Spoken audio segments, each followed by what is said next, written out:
Hello and welcome back to Talk of the Traitors. Welcome back. I'm Benedict Townsend. And I will be Hannah Townsend. This is a mini-series from Talk of the Townsends where we talk about the latest series of The Traitors UK. And we are now on episode 4. What an episode, Hannah. It's what we in the biz call electric TV. Such a good episode. All killer, no filler. Incredible. Literally no filler. At one point you turned to me and you were like, oh, I don't want it to end. And I was like, there's only been half an hour. Yeah. But so much had happened in that half an hour. It's true. We were halfway through and I was like... We were half an hour through. I was full. I've had a delicious meal of television. I couldn't eat another crumb and they were like, here's a whole nother meal. This episode of the podcast will be dedicated to Kaz. What an absolute player. Sweet prince. I feel like Kaz from The Traitors taught us 2 very valuable lessons about The Traitors. The first is that if you are excluded from the game, you essentially cannot play the game. Yeah. He was a one-man team. He was completely phased out by everyone. He didn't have anyone to chat to, to talk to. He couldn't hear about other people's behaviors. Genuinely, like, you could tell he wanted to go. Yeah. He was done. They even said, like, you seem like I think Fosia said, like, you seem like a defeated man or whatever. But it's like, we've said it before, like, what are you supposed to do in that position? Yeah. Where everything you do, whether you suddenly get big, whether you suddenly go quiet, everything is just seen as more proof.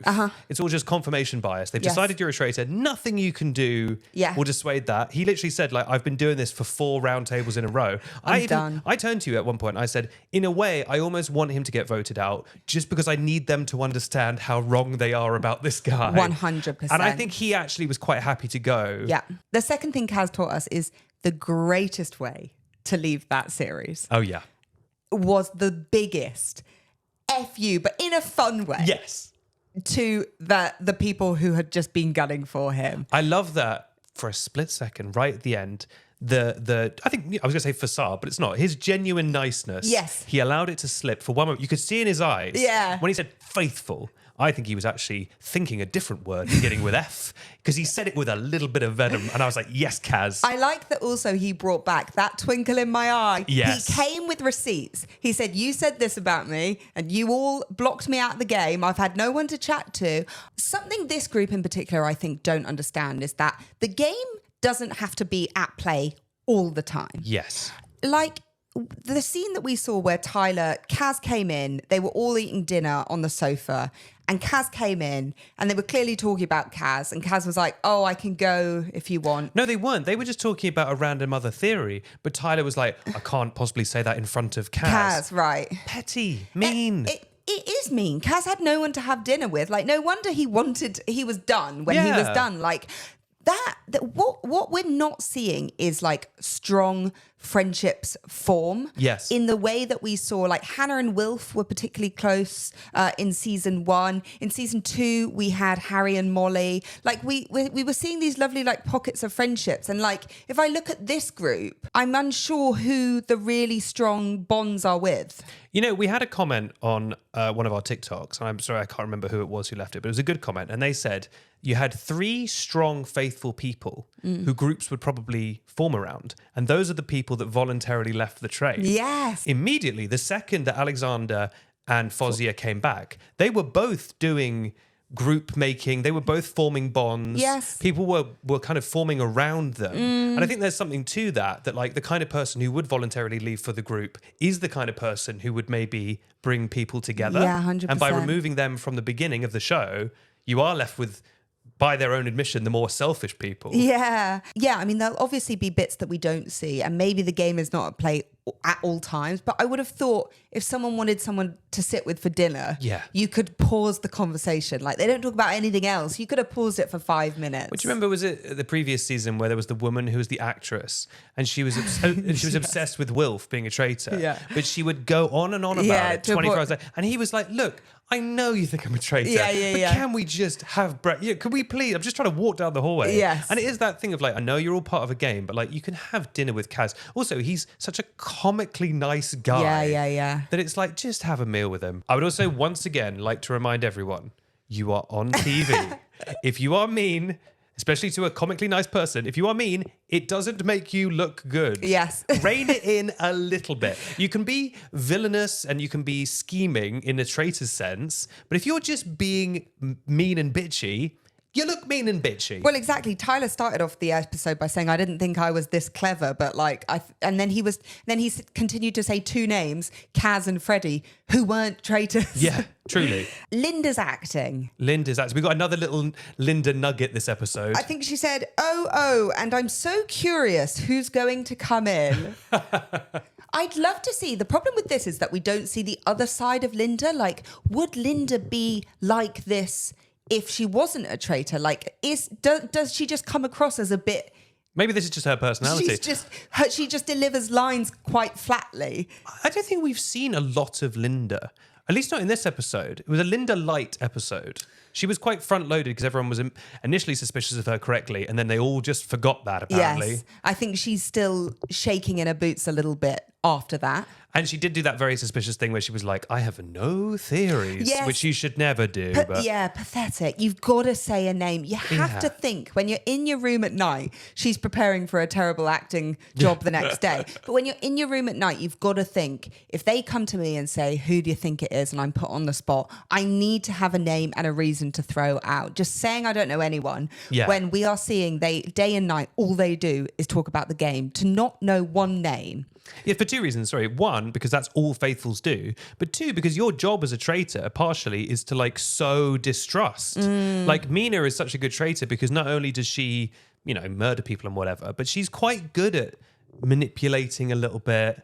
Yeah. She did seem cut up about voting for Kaz, though. Yeah, she did. She did. So in this episode of The Traitors, the challenge was to try and get the people who got off the train back in the game. Yeah. It was a little coin challenge.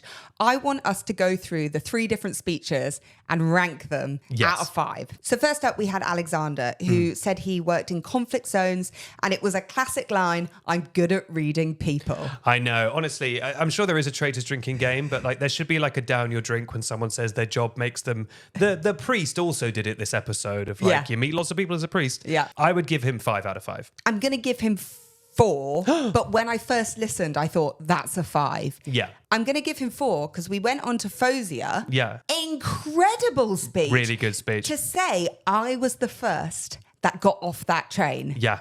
I mean, you're speechless. Well, tell you who wasn't speechless, the person who had a good speech, Fosia.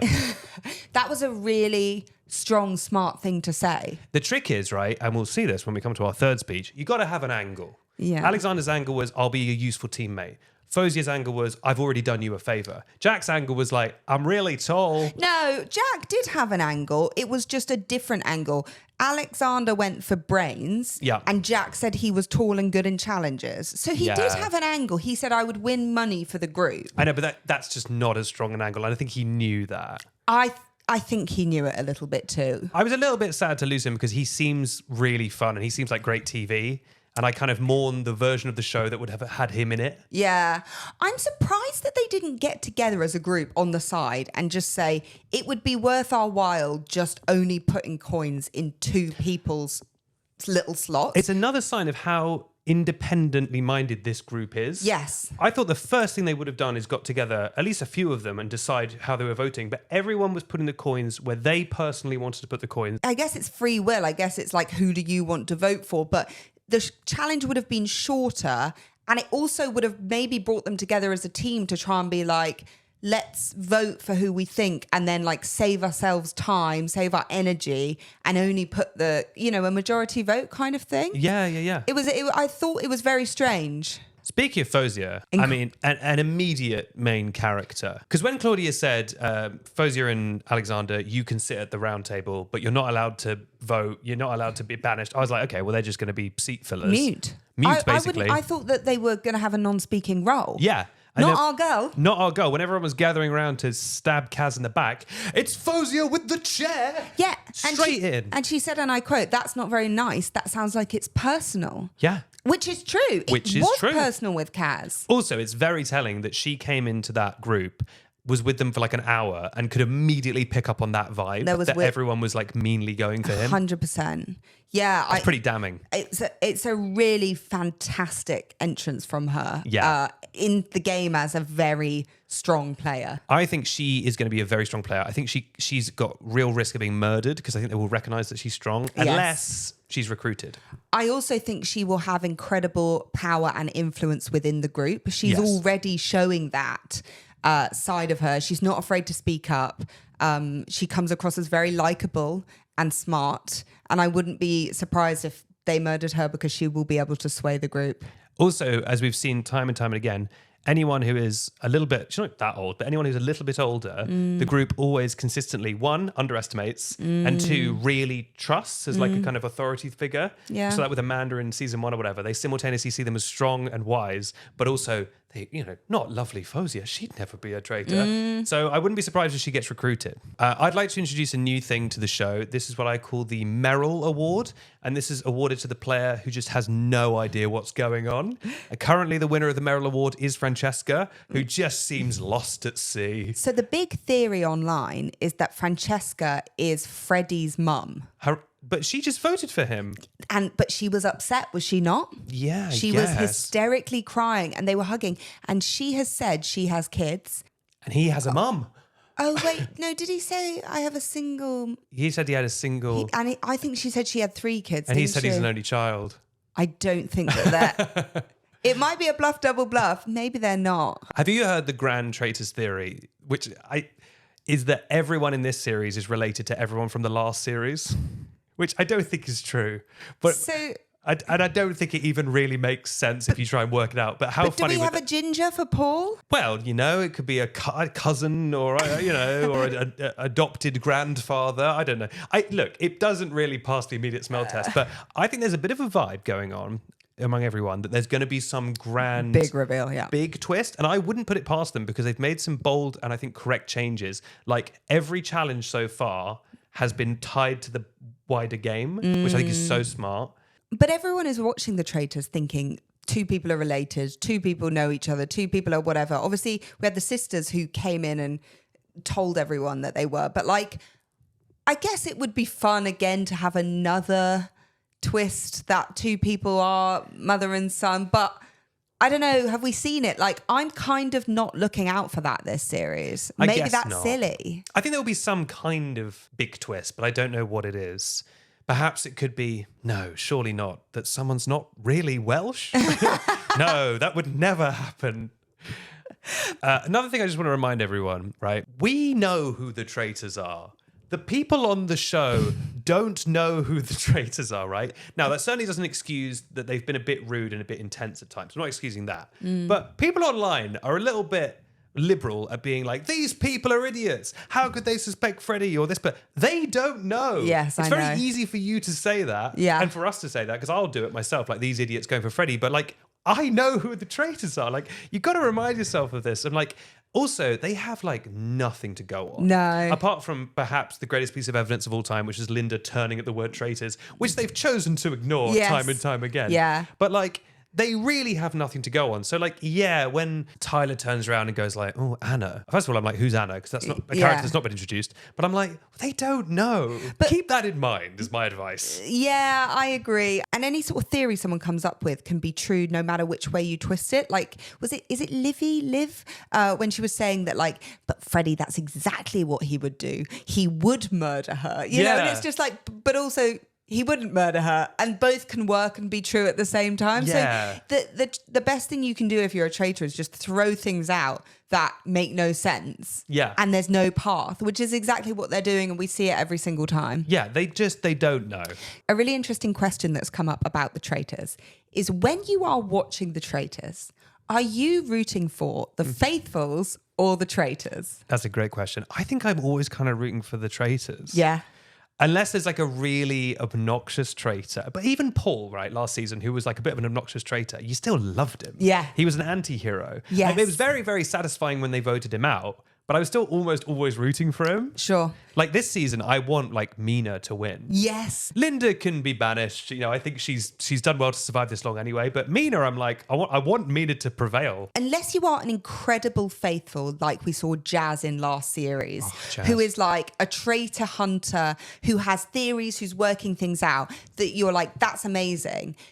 To watch a group of faithfuls vote a traitor out, because a lot of the time the other traitors have turned on them and kind of led them that way, is not that impressive. It is more impressive to be a traitor and go a long way in the game if you are not like the ultimate faithful. Yeah, like Harry winning it after being a traitor from like day one. Yes. Is so impressive. Jazz, man. Because Jazz is first of all, the ultimate faithful is Jazz. Yeah. And Jazz is also an interesting argument about how you have to work as a team. Because the only thing that let Jazz down in the end is that they didn't believe him. Yes. Is that he couldn't rally the others around to his genius point of view. Yeah. God, Jazz was amazing. But last year's scenario, I went a bit back and forth. As we were watching, we wanted Harry and then we wanted Molly to go with Jazz. And it was a bit down to the wire. But with this group of faithfuls, I'm not sure it'll be quite the same. Although we won't know. Also, now we've got Fosia in there. I'm like, and now maybe I want Fosia to win. The game has just blown wide open with Fosia. I want to say one more thing.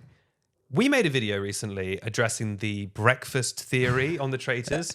The idea that you can tell who the faithful are because they're always like the last few people in. And we sort of debunked this. Ivan, who was previously on the Traitors, he did a whole Twitter thread that we looked at. Thank you, Ivan. Right, we debunked this. Quite a few people in our comments who said, actually, with editing, you can change the order that people come into breakfast. Now, I understand where you're coming from because they do a lot of sneaky editing on reality TV. Yeah. If you have people entering a room and staying in that room, you cannot re-edit the order they come in. That doesn't make any sense. Yeah, this isn't some incredible CGI No. blockbuster film. It's if people are in the room, they cannot disappear from that room. That's just how life works. If Mina comes in first to an empty room, right? You can't then move her to third. No one's going to react to her coming in. Also, if Mina comes in first, Mina will be in the footage for every subsequent person. Now, I do admit you could probably rearrange maybe like the people in the middle. You could just do some quick cuts. Maybe but they're not doing it. Exactly, because also the conversation we were having was about the last three people. And the last people are specifically the people you can't change the edit because, one, they walk into a full room. Yes. And two, they always go, are we the last? Yes. So if they were actually the second people, you don't have the walk in second to go, are we the last? Like, I'm sorry. Like, I'm actually not put up with that. You can't edit that. The maths ain't mathing. It's not mathing. We have school in the morning, so shall we wrap this up? Yes, but thank you so much for listening. We'll be back tomorrow for the next episode of Traitors. We literally can't wait. That was electric TV. I actually felt like a little bit like drunk. I know, I or love like, it. Almost like I was like oxygen starved with my brain when it ended. Like when Kaz did that speech, I was like, gold. I was like, my life has peaked. Anyway, we will see you. We will be back with you tomorrow. Thank you so much for listening. Make sure to follow to get the new episodes first. Bye, Hannah.